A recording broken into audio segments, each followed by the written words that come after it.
All right. Hello and welcome to the Specialty Matcha Podcast. My name is Ryan. This is my co-host Zongjun. Hello. And we're the co-founders of Senko Matcha Products. Yeah, we launched this podcast to discuss our learning journey in matcha, share startup stories, and interview experts. And today we are happy to have Bryan from Matsu Matcha. Welcome, Hello, Bryan. hey everyone. Hey, so happy to be here. Thanks for coming on. Could you give everyone a little background, both on yourself and the Matsu Matcha brand? We are getting very close to the launch and I'm super excited about it. But just some information about myself. I'm a dadpreneur, so basically run a company currently. I'm running a digital advertising agency that focuses on performance advertising and serves clients across multiple different industries. And we have worked with clients like Google, WeWork, like Xfizz, and a couple of F&B brands in Singapore as well. And the specialty is running and targeting premium customer segments in APAC and maximizing their revenue for them. So that is my core gig, my core hustle right now. And this is the main reason why Matsu Matcha is being delayed so much in terms of its launch. And by being a dadpreneur, I am a father of two kids, 2 and 4. So yeah, as you can tell, there's a lot going on right now in my life, but I feel that it's high time that I kind of chase my passion and do what I really love to do, which is matcha. What got you inspired to start a matcha brand? I know you were a pretty prolific matcha consumer, consuming a lot of competition grade tea. And we were just talking before this recording about learning and going to these tea houses in Bangkok. I noticed a lot of at least on your Instagram feed, a lot of very rigorous tasting notes in changing different things in different proportions and talking about the outcome. So what's your matcha origin story and journey been like to lead you to founding Matsu? So my journey probably started 8 years or more ago with like matcha desserts and matcha parfaits and matcha soft serves and maybe also like some matcha bakes. So that was like my entry into matcha. And I think pretty much for a lot of matcha consumers as well, it's all through desserts. I mean, it's very rarely that they start off with ushucha or koicha because I would say probably an acquired taste like after a while. Yeah, and matcha parfait was like my comfort food when I was really stressed up at work and in life. So that was like my entry point. And I then went on to try matcha lattes. So my experience with matcha have always been in retail and shopping malls and cafes, and also like home-based bakeries in Singapore. And then gradually matcha became more popular in Singapore. And then I started to buy ceremonial matcha, not knowing what each of the description means, and just simply took in what was marketed as like good matcha in Singapore. And I think maybe even like in 2017, 2018, matcha marketed in Singapore as 100% first flush is supposed to be considered like good quality matcha. But then as we know, like now that we are in the industry, I mean first flush matcha is like the bare minimum for like ceremonial grades. So I think there is a big gap like in the consumer knowledge in how matcha is supposed to taste like, at least now in retrospect. Yeah, then after that I bought as many matcha powder as I could in retail wherever I go, and especially Japan as well. And I would drink, experiment. And then about 2 to 3 years, somewhere maybe like for about 2 to 3 years, maybe 5 to 6 years ago, I was trying really hard to get like the perfect foaming for matcha after seeing a lot of matcha influencers and seeing a lot of like nice foaming videos and pictures. I was trying to get that for myself. And I was really experimenting a lot. And slowly through experimentations and trying, I figure out how. And I kind of like am quite stubborn. I didn't really want to use like measuring apparatus. I didn't want to use like thermometers to measure the temperature of the water. I kind of just like to save it naturally, like straight from my water dispenser. And I don't use like mineral water. I mean, I know filtered water is bad taste, but yeah, it's the easiest way to do it. So I kind of like do it naturally, and I enjoy like figuring out how to make matcha using my own quirks and my own ways. Yeah. But I also kind of wanted to mention firsthand that I'm not trained in traditional tea ceremonies. So I try to call myself like a modern matcha fanatic. But as much as I can, I try to embody the feelings, the intentions, and also the philosophies of like traditional tea ceremonies when I make my matcha. So as I drank more and more matcha, I started to recognize the flavor of umami profile.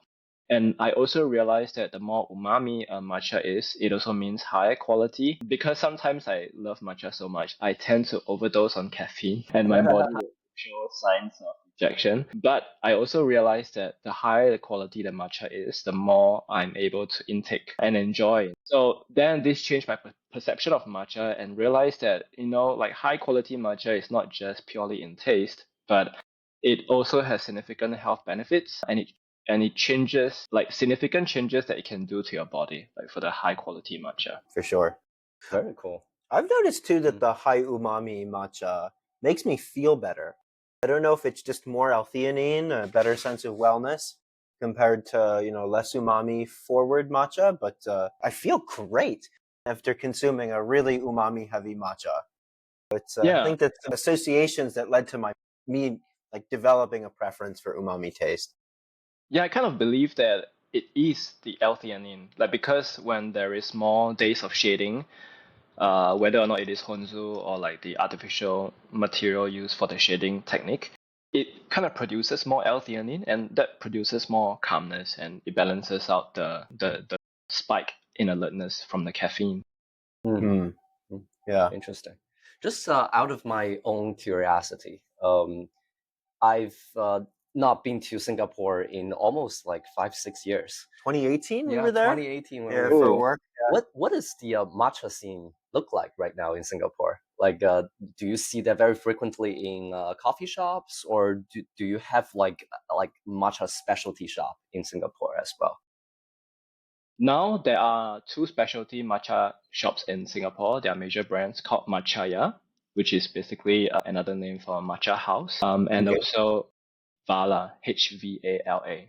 So these two are the most major brands, and they are always competing with each other in terms of locations and popping up here and there with supposedly major investments from investors. They have been around in Singapore for probably maybe 7 or 10 years. Yeah, and in recent years, the popularity of matcha is growing quite a lot. So even like, for example, Japanese festival related events in Singapore, there will be pop-ups serving matcha gelatos, there will be pop-up serving like matcha drinks, and there is an increasing demand for matcha workshops in Singapore, up to corporate events as well. And even as you go to more and more cafes, you will start to see matcha being offered as an option in drinks. And also, I would say that when you ask almost anybody, like, do you like matcha? And they'll most probably say yes. But as for Wow. whether they are like really Ushucha matcha drinkers, I mean, that's another thing. I think quite a lot of them in Singapore right now, they still prefer like the more robust flavor profile for matcha. So like the more bitter, slightly astringent. So long there's some maybe grassiness or vegetable or slight umami coming out, that would be considered a good matcha. And I think Singaporeans currently they still enjoy their matcha in the form of bakes or confectionaries. Like for example, like matcha bake boxes. I just received one today. They will make matcha terrines, matcha shoe puffs, matcha madeleines, things like that. So it almost gets sold out immediately when Oh, Wow. we launch it. So yeah, the demand for this is quite high. And as a matcha like fan in Singapore, like maybe 8 or 10 years ago, I would say that it's increasing in popularity. So that's also what encourages me to set out to do this business because I mean, to be honest, I'm a little bit scared because I'm not sure all the investments that I put in so far will pay off. But from what I'm seeing, like it's getting more popular in Singapore. Yeah. Curious, because Singapore is such a diverse place. You have like a large Chinese population, South Asian, Malay, probably a lot of foreign expats as well. Do you notice any demographic segmentation based mm. on matcha interest in Singapore? Or is it just seem to be everyone? I think, at least from my circle and from what I've heard from other business owners who are in the industry, I would say most of the matcha consumers are Singaporean Chinese, and then you have like a small percentage who are Singaporean Malays. But other than that, I haven't really encountered like other matcha fans of other ethnicity, which I'm sure there are. It's just that probably I haven't met them yet. I know we were doing some work in India 2 years ago, and I was just recently back in Delhi for a little while, and I was searching to see if there was any matcha scene at all, and we didn't see any. So it was Probably the chai drinking culture is too maybe, strong. yeah, too Yeah, strongly. chai is pretty big too. Singapore. I mean, not as big as matcha, but chai is picking up popularity as well. Interesting. That's cool. So across your social media platforms, you talk a lot about intentional learning and your sort of learning journey. So what are some of the principles that you've discovered in making a better cup of matcha as you've improved your own tea practice over the years? And as your preference has drifted more and more towards these umami heavy, like much more premium ceremonial grade profile or offerings.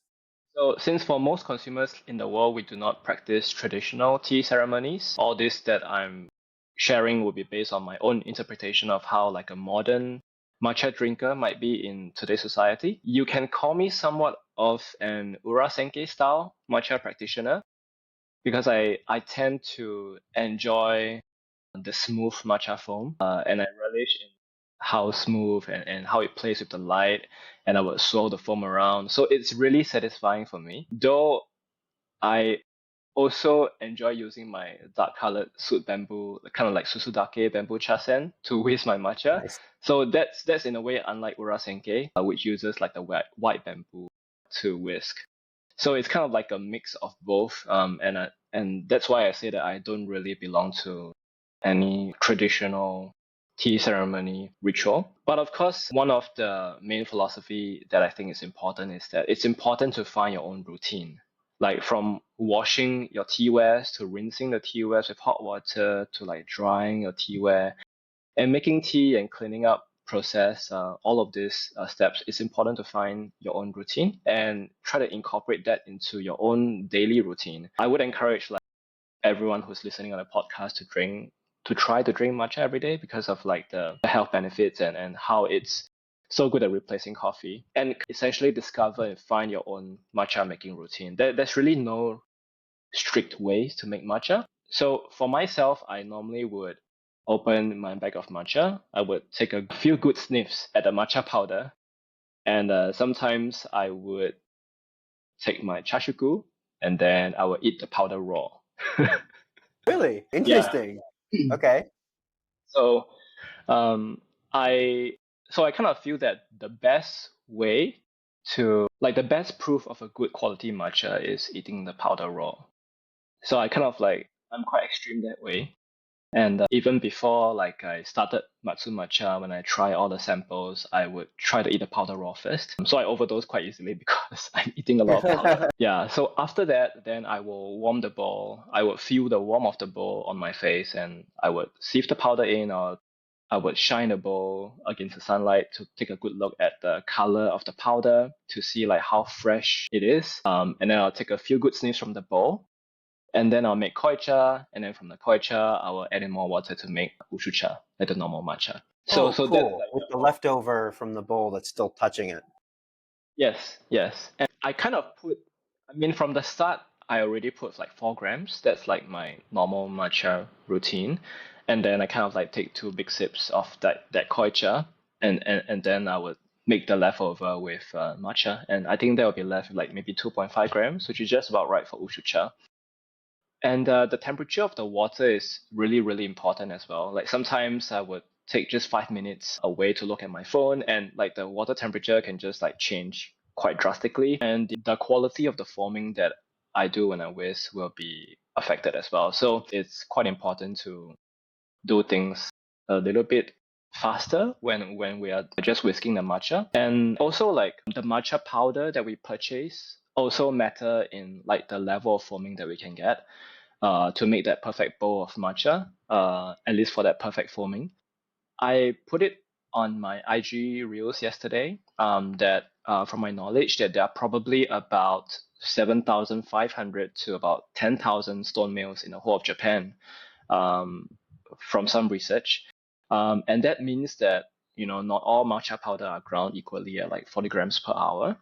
So The rest of it, so this is equivalent to about, I guess, maybe 15% of the entire matcha supply in Japan. Like maybe the other 85% could be using ball milling it, maybe 10 kg per hour. I'm not sure, but probably you guys have more clear information on this, but this is just what I know.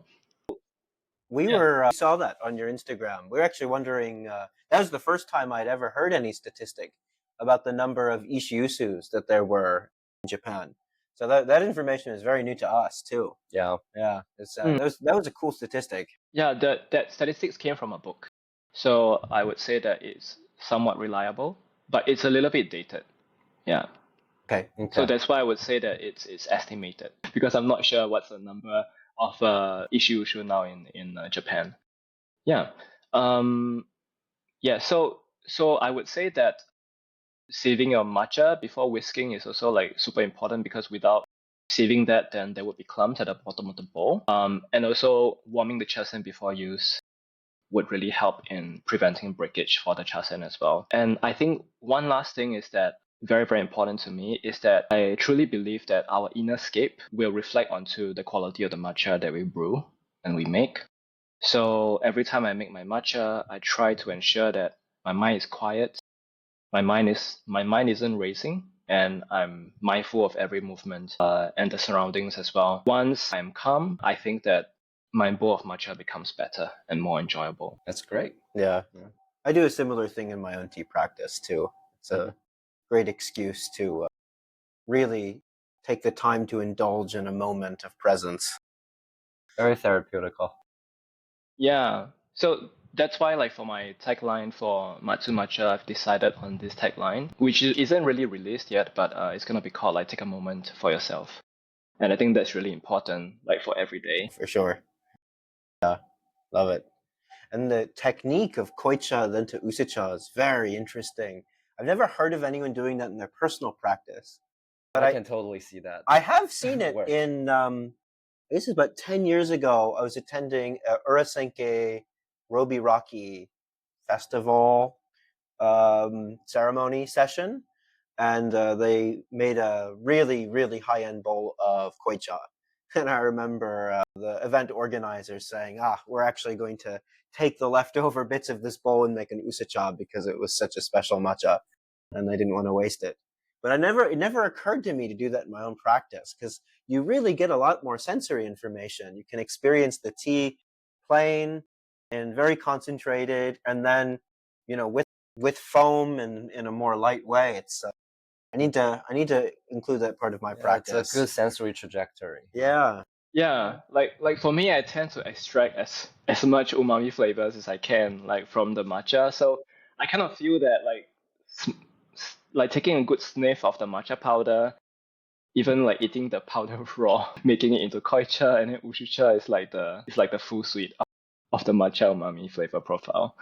Yeah, you really get to know the tea in a way that you couldn't otherwise. Yeah, it's really cool. So I kind of like do that. Like, I mean, maybe I'm just greedy. Very cool.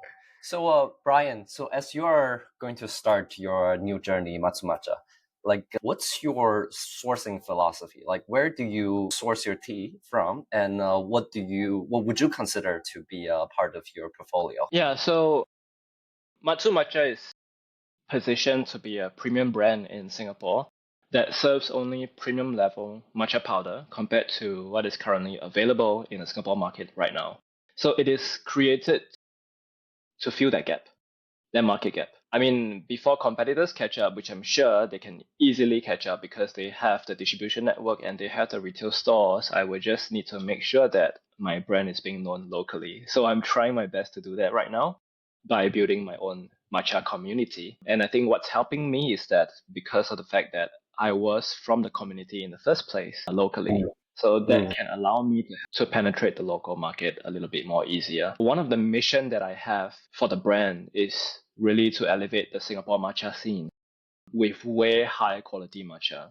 Like right now, I do feel that the margins that competitors are taking is really a lot based on my best guess on their cost price. I mean, the fact that I do not have a retail store or tea house maybe just yet, I am able to kind of like eat into my own supposed margins, and hopefully run the business in a sustainable manner while providing really high quality matcha for the Singapore market. So, I mean, just in comparison to our neighbor, like in Thailand, right? Thailand has such high quality matcha everywhere, and the culture there is like it's either coffee or matcha. Like they would ask, would you want coffee or would you want matcha? And it's come to that adoption. So I kind of feel that it would be good that we can have something like this in Singapore as well, and at the same time serve matcha that is healthy, at the same time that is delicious. Yeah, I just hope that Matsu Matcha can work and I will be able to make it sustainable and introduce matcha, like really high quality matcha to Singapore fans at a kind of acceptable price point because premium is definitely expensive, right? But I kind of hope to lower that to make it acceptable for the market. So that is in a way the mission for the brand. And the philosophy of course will be to introduce high quality matcha. So in all of currently we have 3 matcha product right now called Matsu, Take, and Ume. So pine trees and bamboo and plum. And basically, they are all 100% handpicked only. And they're all stone milled at 40 grams per hour. And for Matsu and Take, they are competition grade level infused, which means that they're not fully competition grade because that would be definitely too expensive for the market to adopt at this current stage right now of the current market maturity. So it's infused in. And both Take and Matsu only uses Asahi and Samidori cultivars. So I try to introduce a much higher quality and rare matcha, if you say so, like to the market. Yeah. Very cool. Very cool. So, Bryan, you mentioned about you as the owner of this digital marketing company. How do you think about targeting and positioning for Matsu Matcha in terms of your years of experience already in the digital marketing world? So Matsu Matcha is a pretty niche, I would say a pretty niche kind of company in the industry, I would say, because number one, it only serves matcha powder. And number two, currently it is only an e-commerce store. And number three, it only serves the premium segment of matcha drinkers in Singapore. So I kind of think that being niche and being very deep in the segment makes it easier to penetrate the market than a generic matcha brand. Because to be honest, there are multiple matcha brands right now in Singapore that are kind of generic and serving multiple other kinds of teas as well. But when they don't double down in particular niche, it makes it harder to be memorable to consumers. They would think of you as probably kind of like you offer a lot of things and stuff, but it becomes very forgettable as well. So that was like the number one principle that I have when I wanted to create a brand, to make it memorable and also to create like a strong branding around Matsu Matcha. And as I mentioned, like my specialty and advantage is that I started off as a member of the matcha fan community. So I'm already like connected with a number of matcha fans locally because I used to share a lot of matcha information, like maybe which are my top matcha brands and things like that. And then the next advantage is that for an e-commerce store, digital marketing efforts like email marketing and digital advertising is really, really important. So having worked with dozens of B2C e-commerce brands that maybe generates maybe 7 figures a year and things like that, I have found a somewhat winning formula for maximizing the ROAS. For the non-industry practitioners, it just means revenue on advertising spend, which is for every dollar of advertising spend, how many dollars does it create for you? So I have created before 10x, maybe even on normal months, 7 to 8x. Which means that my clients give me $1 and I create $8 of revenue for them. So definitely there are profitability over there. And my recommendation for them would be to spend as much as you can because it's pure profits. So although I have achieved such results for some of my clients, however, I'm still a little bit scared when it comes to my own brand because it's just a different ballgame altogether. So it doesn't mean that I will be able to perform for my own brand. So I guess I have to wish myself best of luck. Like for that. We wish you best of luck Yeah. too. Yeah, it's like the algorithm for Meta and for Google is like a black box, and you have to season the pixel and train the machine and make the machine learn in order to get like good performance. But once you're on track, then you're pretty on track. Yeah, so I would also think that the key to running a successful digital advertising campaign is to think in terms of like first principles and to have like a thoughtful customer funnel strategy.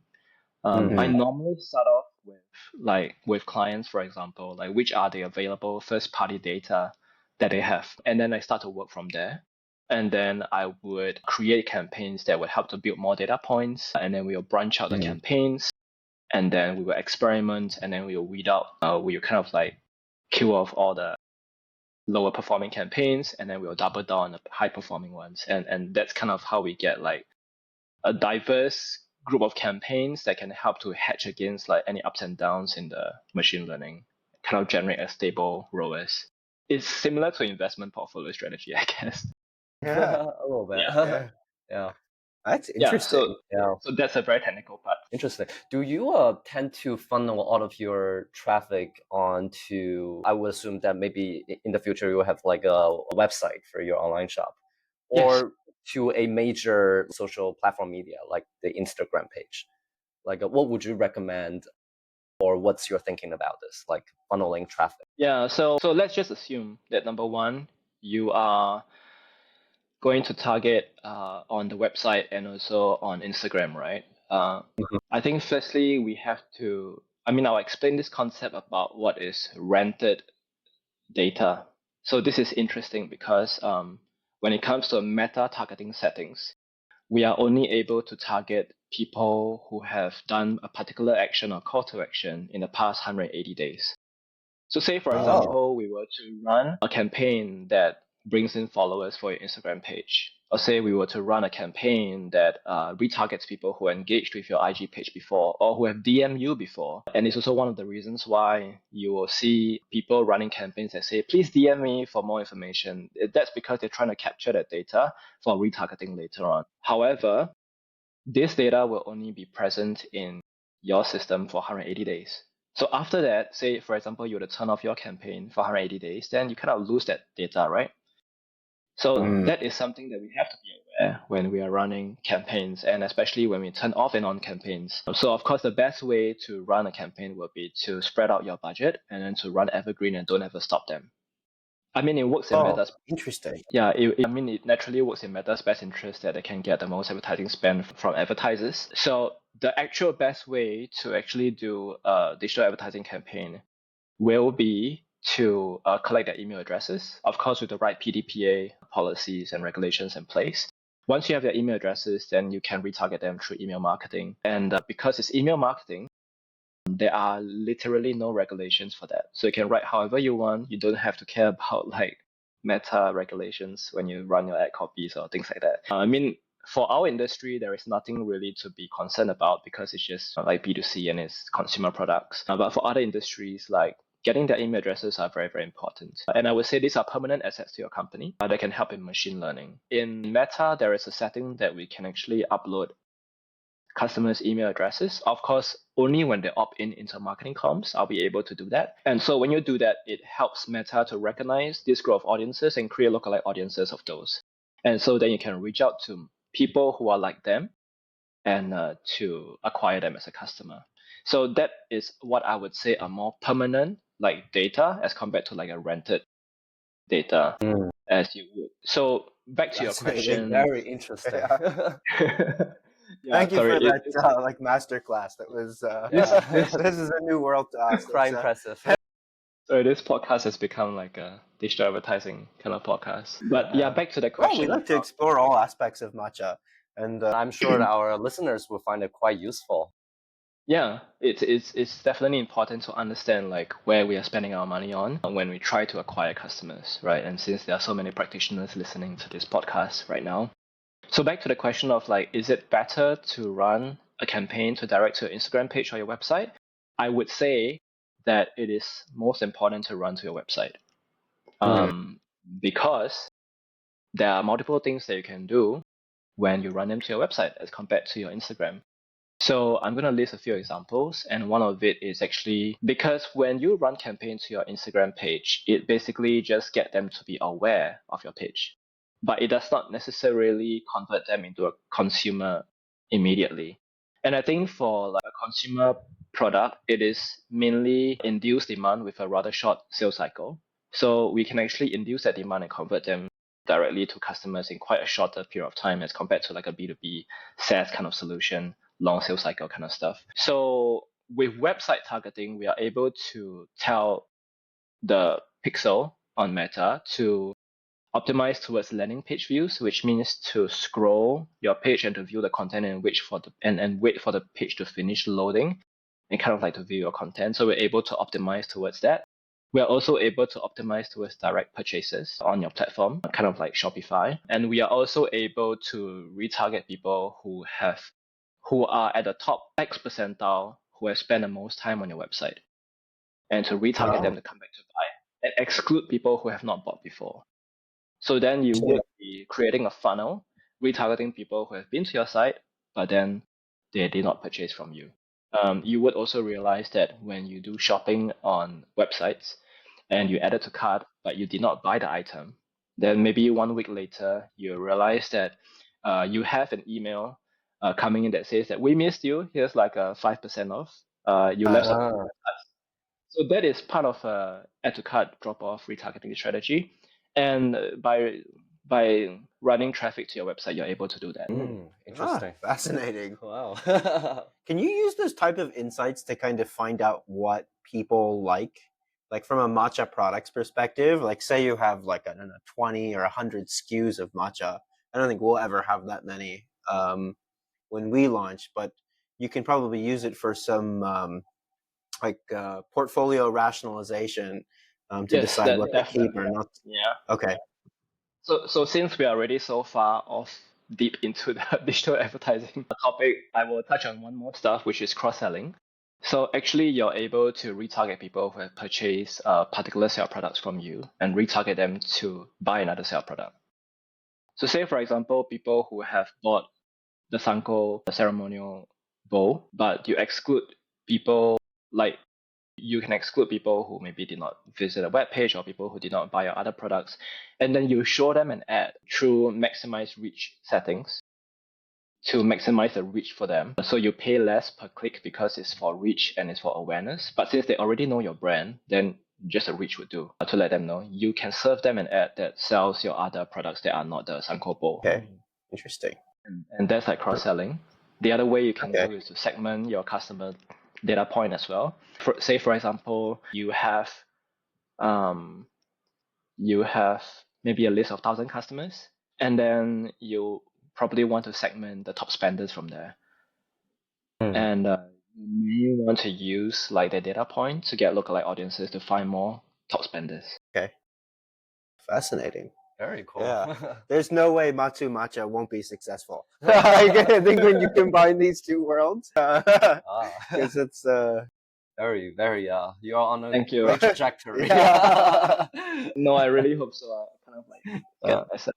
But that's also like one reason why I wanted to start Matsu Matcha, because of the knowledge that I have in digital advertising and also in like the matcha as a product. I kind of feel that it would be a very wasted opportunity should I not pursue this and try it for myself. Because should I succeed in this, then it's the best testimony that I can get because it's a proven thing, right? But should I fail, then it will be it'll be very. So it works both ways. Worst case scenario, you have a new data point. Data points and a giant pile of high quality matcha for you to consume. Yeah, that's true. That's true. Yeah. Where do you draw inspiration from as a founder?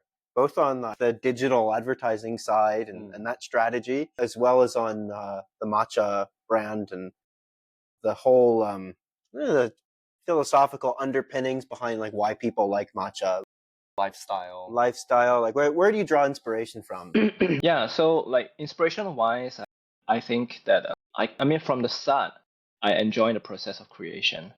And much more so when it's a new brand and it's something that I love, which is matcha. And I would say that the inspiration is actually drawn from many different areas, like the past businesses that I've ran before, the past like entrepreneurial stuff that I've done, and also the many entrepreneurs that I've met along the way, be it my clients or just friends who are running businesses. So I can't really pin it to any particular source of inspiration. Rather, I normally would tend to think in first principles and to see what would work best based on the cards that I have on hand right now. And I would say that based on my experience in Method B, which is my digital advertising agency, it's really important to be scrappy and kind of like don't be perfect, because otherwise it probably wouldn't launch. And I mean, moving fast is better than moving perfectly.